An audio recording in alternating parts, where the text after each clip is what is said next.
York University recognizes that many indigenous nations have long-standing relationships with the territories upon which York University campuses are located that precede the establishment of York University. The university acknowledges its presence on the traditional territory of many indigenous nations. The area known as Karanto has been caretaken by the Anishinaabe Nation, the Haudenosaunee Confederacy, and the Huron-Wendat. It is now home to many First Nation, Inuit, and Métis communities. We acknowledge the current treaty holders, the Mississaugas of the Credit First Nation. This territory is subject of the Dish with One Spoon, One Palm Belt Covenant, an agreement to peaceably share and care for the Great Lakes region. So with that, I am going to move things over to Selam, and also just a reminder that we will be staying on this link for all the talks this today. So just keep your, as they say in radio, keep your dial on this very link. If you need to go on a break, go on a break, and or you can just use the same link. It is the same link for all of the talks today. I would also just like to thank Kathy Bischoping, Professor Kathy Bischoping from our department for bringing all of this together, for all the hard work in organizing this symposium, and to Susan Speary, whom you would have all been hearing from, for all the technical work and all the emails that she's had to send to bring us all together. I will now hand you over to Selom Chapman Nyaho to take us through the morning session. Good morning, excuse me. Good morning, everybody. Thank you, Sylvia. My name is Selom Chapman Nyaho. And it's my pleasure to get to introduce Katherine Bischoping this morning. I've known Kathy for over 15 years now, first as a teacher, then a mentor, and then a friend. As a professor in the sociology department at York, Kathy shows through both her teaching and her work that methods can be creative, exciting, and fun. Her collaborative research frequently draws attention to the awkwardness, the unspoken, and the subtle yet profound moments and decisions of everyday life. Some years back, for example, Kathy invited me to join in a project analyzing international cover designs for Michel Foucault's Discipline and Punish. And when she first approached me with the idea, I thought, oh, cool, who thinks of something like that? Well, Kathy does. Kathy's book, co-authored with Professor Amber Gazso, Analyzing Talk in the Social Sciences, is an invaluable resource for both researchers and those who are in the process of learning to become researchers. At the request of her students, Kathy began the qualitative interviewing practices workshops that have led to this symposium. I know we're all looking forward to this talk, Teaching Qualitative Interviewing Differently. And after Kathy speaks, we'll have a bit of a question and answer session, a bit of a discussion. And so I'd ask, and I'll repeat this again at the end, that if you have a question or something you'd like to say, either use the raise hand function and or write it in the chat, and I'll make sure to read it out, and we'll make sure that Kathy gets to it. Also, at the end when we're talking, if anybody who has been a participant in one of the qualitative interviewing workshops would like to talk about their experience, that would be welcome as well. But without further ado, I will turn it over to Kathy. Thank you so much, Selam, for such a warm introduction. And thank you to everyone who's come out today. I'm very glad to be sharing with you some of my reflections on the series of hands-on qualitative interviewing workshops that I've been giving. My entry point to this might seem a bit strange, but please bear with me as I read out instructions for you on how to do the butterfly stroke in swimming. The butterfly stroke, says the Swim Gym website, is an undulating motion that combines arm movements and a dolphin kick. Extend your arms above your head. Pull hands toward your body in a semicircle with your palms outward. Then push your palms backward. Pull your arms along your sides and past your hips. Do this quickly to complete the arm release. Drag your thumbs on your thighs as you finish the stroke. Now, you'll add in 2 dolphin kicks synchronized with your arm movements. Has everybody got that? Okay, fantastic. Now, get into the Olympic pool.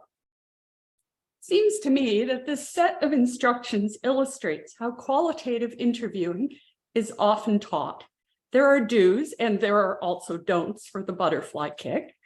They are written out in textbooks and contemplated in classes, and they pertain to different complex demands, whether to do with ethics, research goals, our demeanors, time management, technical issues on Zoom or noisy environments.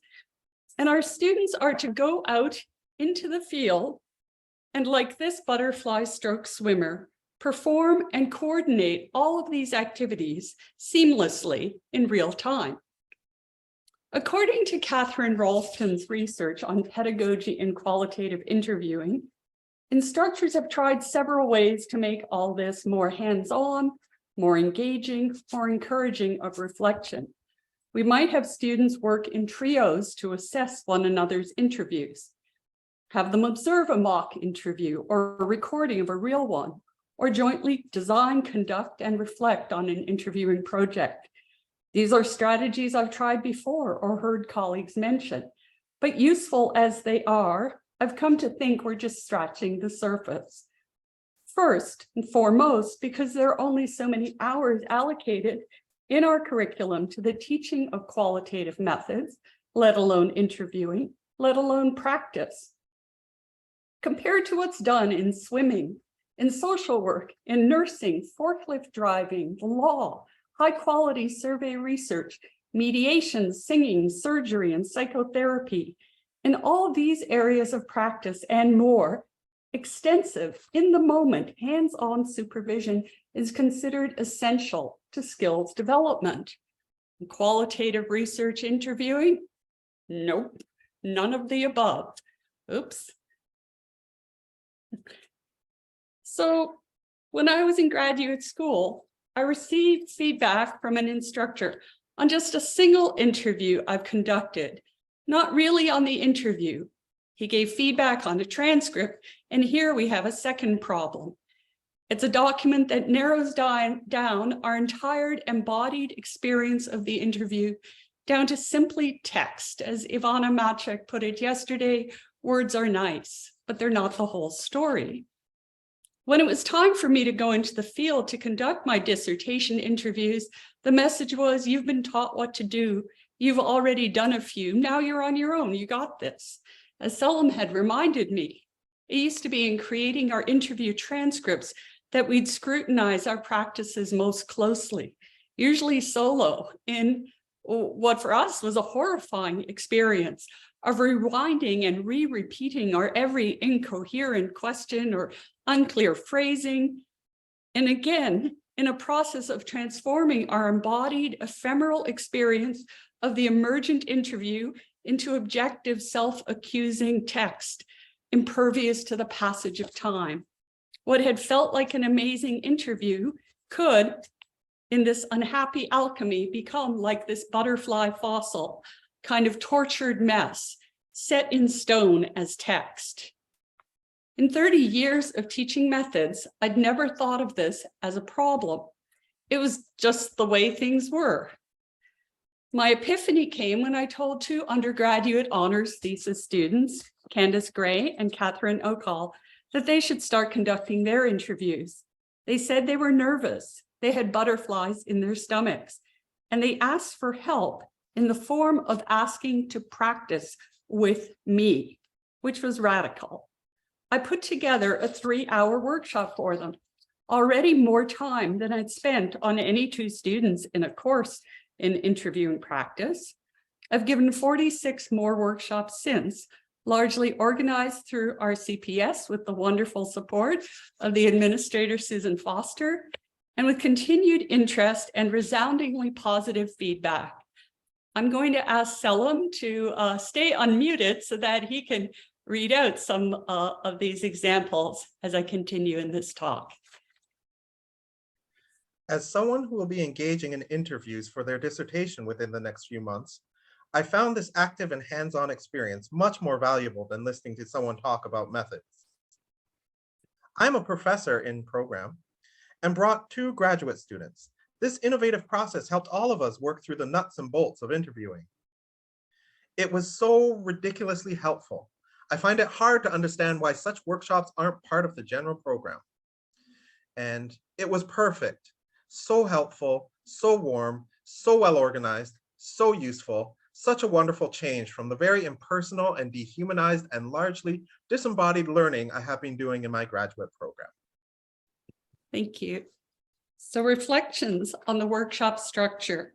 I'll speak now to how I structure the workshops and how aspects of this structure help it to work, using quotations from the many program evaluation surveys that participants return to the RCPS and that the RCPS made available to me. And for any participants listening, I should say, I'm not going to give examples of anything you said during your interviews or our debriefings. I understood those to be for us learning together and not for me to be doing research.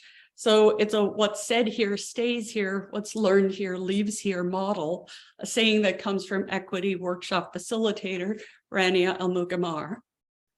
So step by step, the workshop model I've devised goes like this. We introduce ourselves and find out what brought each of us here, whether an upcoming project, a first experience, or wanting to polish skills. Several participants commented then on the relevance of the workshop to their personal aims. Kathy began the session with a light discussion of each of our interests and tailored her comments accordingly. Kathy was able to share her experience and give space for us to explore ours, as well as help us understand how it fits into the projects we are individually exploring. And I think it also helps that this is a workshop, not a course. It's free of the prospect of grading or being graded. We're freer to be works in progress. Then I go over what we're going to do. Let's call my participants A, B, and C. We first have A interview B for 15 minutes while C and I observe. Then B interviews C with A and me observing. And finally, C interviews A with B and me being the observers.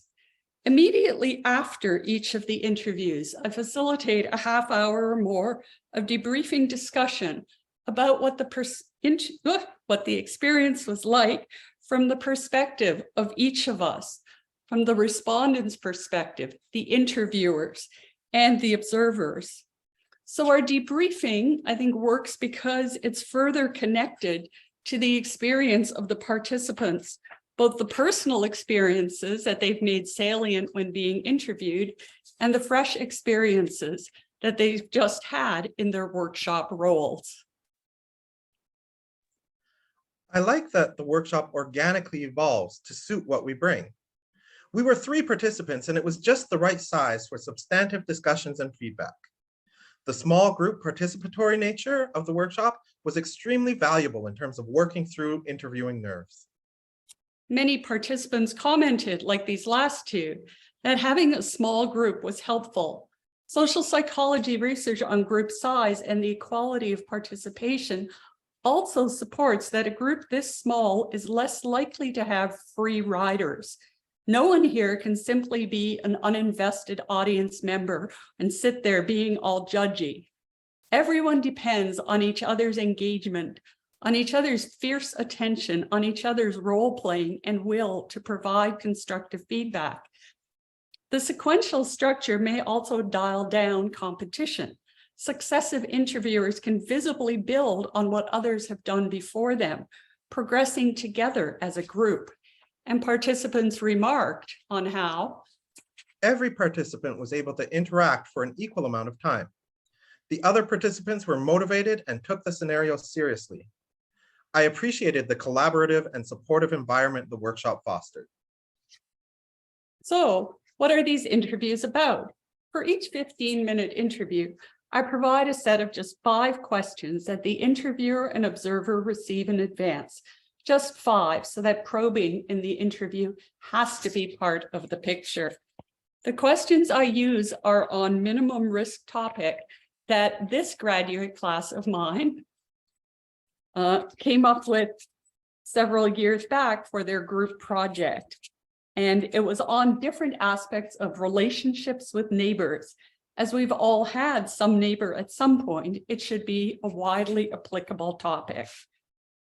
Now, before we get the interviews underway, I mentioned the interviewer's key aims, and I try to keep this list minimal and flexible. It's to cover the topics of the interview, but don't worry, it doesn't matter if you don't get to everything. To have things flow, but the set of questions I prepared isn't perfect. So I say, if you'd like to try out some different phrasing, start out with something else, just go for it. To try out probing, we've got room, we've only got 5 questions here. And to keep ethics in mind. In particular, I asked the participants to imagine that their respondent has already completed an informed consent form. So then the interviewer could try at the beginning of the interview to just touch on whatever they think is most important about ethics for their particular topic right at the start. That's 4 things to do. It's like synchronizing your dolphin kicks with your butterfly stroke arm movements. So I emphasize that this is a lot for the interviewer to do, that whatever happens, it's all good for our discussion, and that observers too are responsible for the quality of the discussion. They might notice little changes that the interviewer made and go, oh, I like that, that was smart. We're not trying in this for perfection, so much as seeing what we can come up with together in real time. I love the way we were all encouraged to get really into our roles and be real about our strengths and challenges. It was a very friendly, easy to approach method. For the inexperienced attendees like me, warming up to the response was smooth. And then we get our interviews and debriefings underway. I wondered how we would fill 3 hours with only 3 participants, and yet the time flew by. One of the topics I've come to be fascinated with after listening closely in so many workshops is what it means for an interviewer to have extensive experience with a kind of institutional talk that's different from that of the qualitative research interview. So this term institutional talk comes from a method called conversation analysis. And researchers John Heritage and Stephen Clayman, in this exemplary work, look at how when talk emerges in interactions within institutions, it tends to have an explicit goal. Your doctor is diagnosing you, the person at the help desk is receiving your complaint. It's attentive to time constraints, so you don't just hang out and chat with your 911 call operator. And the parties involved aren't collections of equals. They're not friends. Instead, they differ in their knowledges, their entitlements. Not just anyone can pass you at your driver's test. Their obligations. So a border guard may be required by their job to not let you cross the border. All of these can be seeds for, and here we have butterfly eggs, which I did not know till I worked on this talk, were laid out in such a perfect little structure. All of these are seeds for how talk is structured in that institutional setting, from who gets to usually decide whose turn it is and who gets to usually ask the questions, to much finer details. And from the workshop discussions, I've become curious about how the structure of one kind of institutional talk that we're expert in may in turn inform how we structure our qualitative research interviews. I spent 20 plus years as a professional journalist, so I worried that I might not learn much. No fear of that now. Professor Bischoping upped my game significantly and showed me the difference between the 2 styles. She was able to parse the interviews with great skill. For instance, oops, let me just flip back there. For instance, Heritage and Clayman get me thinking about how it matters whether your institutional role involves asking pointed leading questions or asking questions as neutrally as you can. Whether you're asking questions about facts or trying to get at feelings, whether you've been trained to ask questions and probe in a standardized fashion, the way I was when I studied survey research in my master's, contributing to how my first qualitative interviews borrowed from that very standardized vocabulary of probes. Heritage and Clayman get me thinking about our informed consent forms, where the language of "you have the right to refuse to answer any question" mimics the institutional language of the police warning, "you have the right to remain silent." How does it affect our research participants that the way we introduce our ethical values, their protections, makes it sound like we're arresting them? Heritage and claiming get me thinking, when you hear an answer, is it best practice in your institution to ever tell people when they've given the right answer, like on Jeopardy? Or best practice to restate factual answers that you've just heard? So your account number is 7624683. Best practice to acknowledge people's statements by validating their feelings. I'm so sorry to hear about your brother. Or is it best practice to plow ahead with just a poker face? The workshop addressed the use of minimal encouragers to show the interviewee that she is being listened to attentively. A minimal encourager would be something like or nodding or something like that. Is your institutional aim to fundamentally change the person you're interacting with, or perhaps their circumstances? If your line of work involves a service providing mandate, then in research interviewing, this could translate into your being torn between wanting to find out how things are with the person, which is a research question, versus wanting to start making those referrals for them. If your institutional role involves what's called motivational interviewing, you may feel torn upon hearing that a person has a problem they're not doing anything about. Let's say a friend of mine is a heavy smoker with serious asthma. Someone like me would just want to say, how about you just quit smoking already? But people trained as motivational interviewers know that even if this may feel satisfying to ask, it's not going to have any good effect. What they would do, what they've been trained to do, is ask my friend, how are you feeling? Oh, you're coughing a lot. That must be awful. Why do you think that's happening? Oh, you think it's your smoking. What have you been thinking about doing about that? Oh, thinking about quitting. What would be the very first step you'd take in that? And all of this is aiming for a positive closure. So if this were translated into a qualitative interview, say on our topic of having problems with your neighbors and questions like this, an interviewer trained in this way, who hears a respond and say, well, yeah, that problem never got resolved, but live and let live, that person might feel driven to enter into a line of question that actively seek to motivate the participant to change.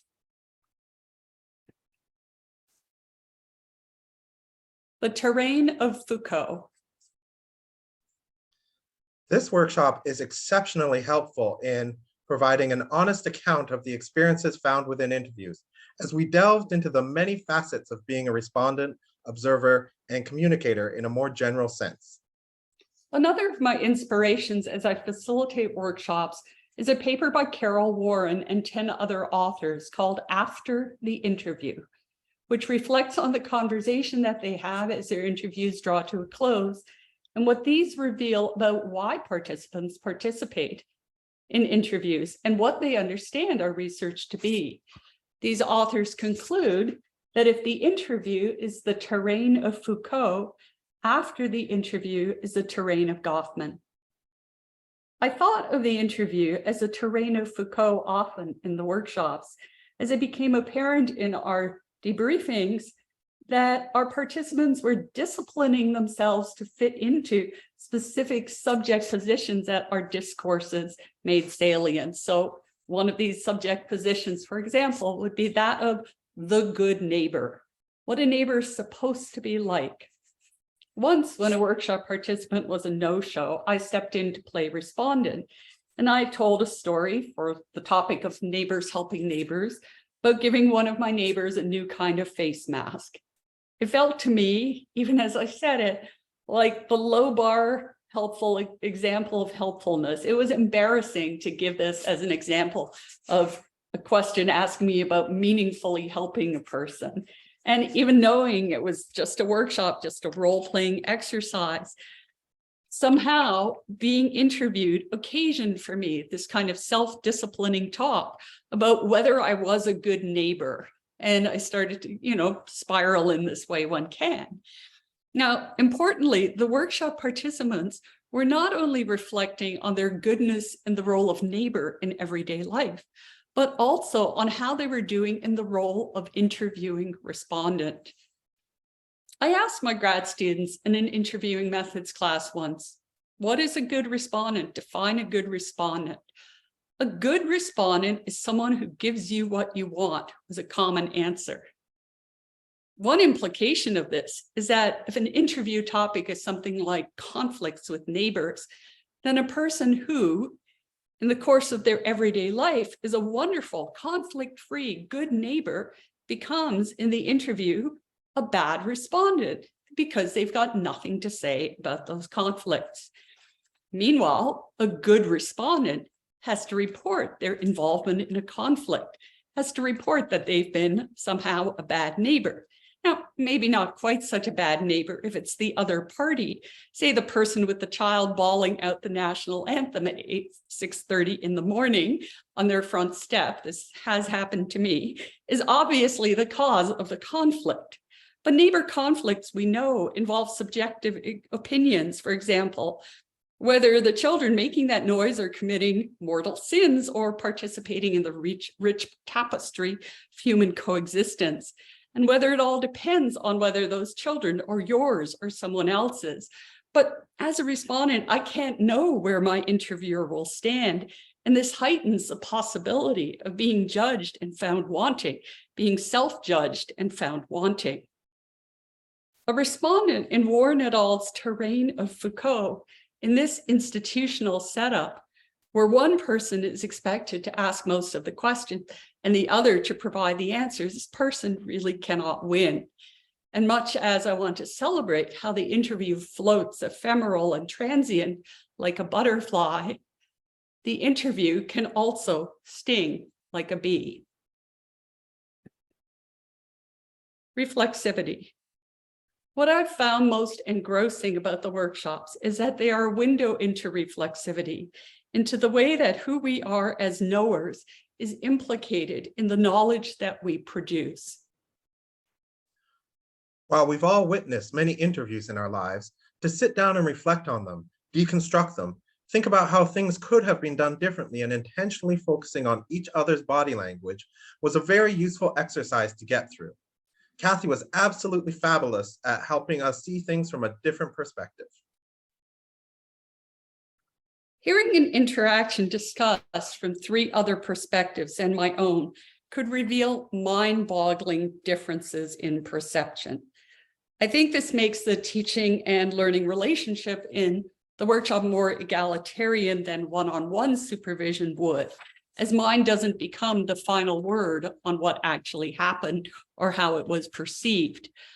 In fact, I adore these differences and how they destabilize what I experience as reality.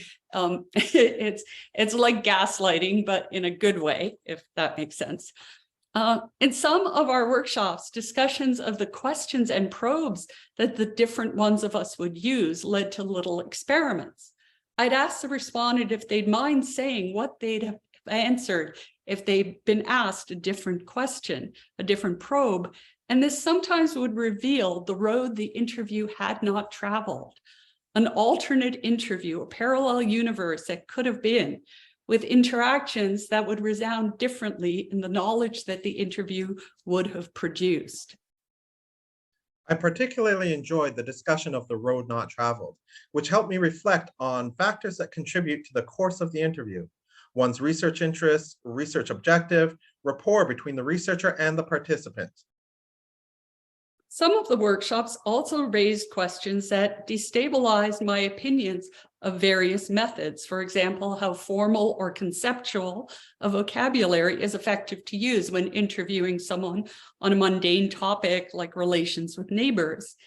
In fact, if you were to write down 10 rules of what to do or not do in a qualitative interview, I think for every single one of those rules, you could find among my workshop participants someone who could reasonably and substantially, and not just in a, well, it depends on context way, differ with that what to do or what not to do that we take for granted and teach all the time.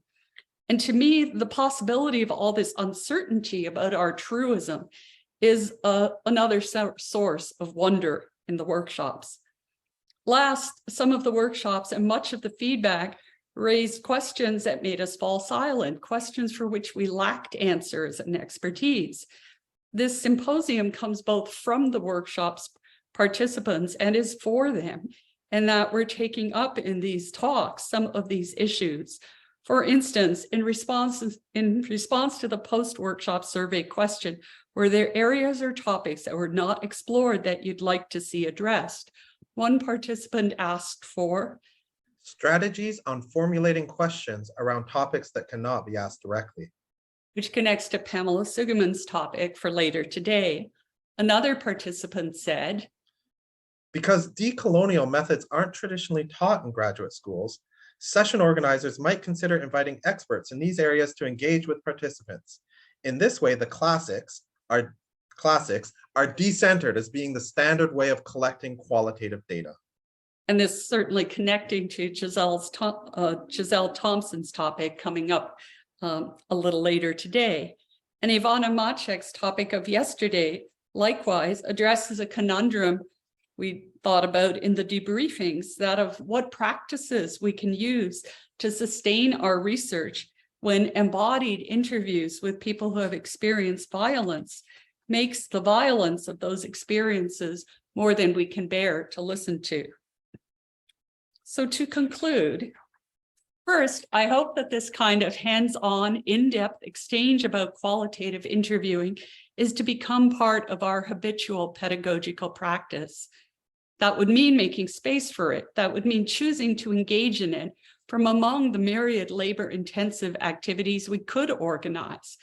But what's in it for other instructors to spend 3 hours with just 3 people? My pitch is that I found facilitating these workshops to be an example of what positive psychologist Mihai Csikszentmihalyi calls a flow experience, involving complete immersion, focused attention, and challenge in which he says, quote, your whole being is involved and you're using your skills to the utmost. The workshop sees me because they call forth my accumulated experience as an interviewer, as an instructor, as an on-the-spot data analysis, doing data analysis in conversation, discourse, and narrative analysis methods. Now, to the question, do we need more of these hands-on workshops? I think it's over 160 people that are on the waiting list for the 9 spaces we have for workshops during this symposium. So that's one answer. People certainly want to do it. And another answer goes back to where I began, to the title of this talk. In a work called Doing Qualitative Research Differently, Wendy Holloway and Tony Jefferson expound on the idea of the defended subject, the interview participant who is posited to have something at stake, something to defend, potentially some shame that keeps them from revealing themselves. Holloway and Jefferson discuss beautifully how to conduct interviews in more discerning ways that create a safer space for participants. But I think from the workshops, there are also many indications that interviewers can end up approaching the interview as defended subjects. In bypassing practice, in failing to celebrate the creativity and intricacy involved in taking up embodiedly and in real time problems that may have no perfect solution, our usual pedagogy may encourage novice interviewers to come into the interviews with their own defenses up. So many workshop participants remarked on the atmosphere of the workshop. It was a fantastic opportunity to conduct a hands-on interview in a relatively safe setting. Kathleen made us feel very safe and heard. After attending, I understand interviewing as a skill that one can be trained in, as opposed to just being bad at. These kinds of comments, I think, speak to how workshop participants, or some of them, have experienced their usual learning and its attitude toward practice. Through hands-on practice, I also hope we can work to dispel the notion that a good respondent is someone who gets, who gives you what you want, A good interview is one where you get what you wanted. Well, what a completely dispiriting answer. If I ask you, how was your lunch with Shelby? And you say, well, I got what I wanted. That would be telling me you don't like Shelby. You don't trust them. They have power over you. They're a gatekeeper to you. Is that what our usual pedagogy instills? A view that our respondent is someone to get through, to overcome. The need to go into the interview with our defenses up, feeling inadequate to the occasion, just hoping to come out with what we want. How can we instead arrive in good faith, hope for and work toward a mutually good and respectful experience, and meet the unexpected with curiosity and wonder? I'll close with my thanks to Candace Gray, Catherine O'Call, and all the other workshop participants. You are my inspiration in this.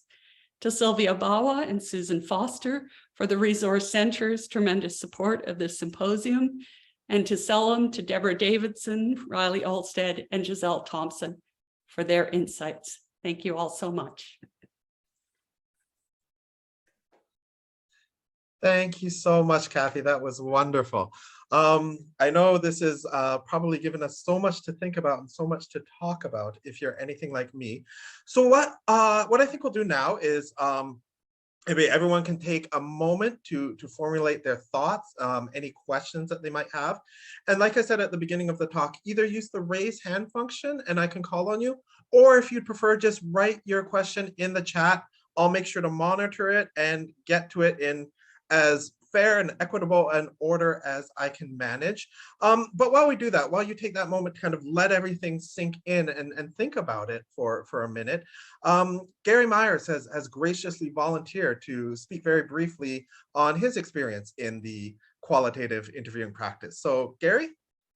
Thanks very much, Selim. Yeah, I can totally reiterate some of those comments that were made about the workshops. Professor Bischoping, sorry, I can't pronounce your name properly, Bischoping, there we go, really helped us in the workshop that I was involved with.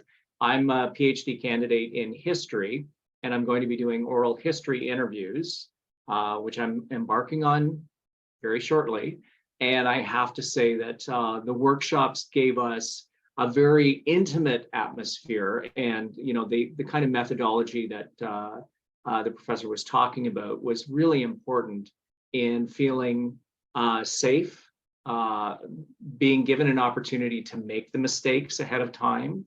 And I'm really pleased to hear that there's so many people on the waiting list now. And I really do think, even though it's a challenge to do them just in threes, it really makes a big difference. So I highly recommend to anybody who's interested to do it. Thank you so much. And I'm sure that's a sentiment shared by many others. Any other questions, thoughts, comments? I know I was wondering, both having participated in one of the workshops and talked through this process with Kathy, and after hearing your talk, this does seem like such a wonderful way to practice, to learn, to refine your qualitative research techniques. But many of us can perhaps reflect back on our own education and the methods course that we took, or the qualitative methods course that we took. And many of us possibly teach courses. I know at Centennial College, I teach courses in sociology, including quantitative and qualitative methods. And as much as I enjoyed these workshops and these 3-on-3 interactive sessions, I find myself scratching my head wondering, how can it be scaled? Because a lot of us who are teaching, particularly at the intro level, aren't going to have the time to take 3 hours with 3 students and do it again and again in a way to get through 75 students. And yet this experience, this practice of doing it is incomparable, it's invaluable. Yeah, how it can be scaled has been on my mind. And I do think another piece of it is that we're not doing it for grading. It's not part of their participation. They're not being evaluated in any way, because in talking about these workshops to several folks, I met somebody who'd taken a mediation course where the final assignment was for 3 people to do mediations amongst one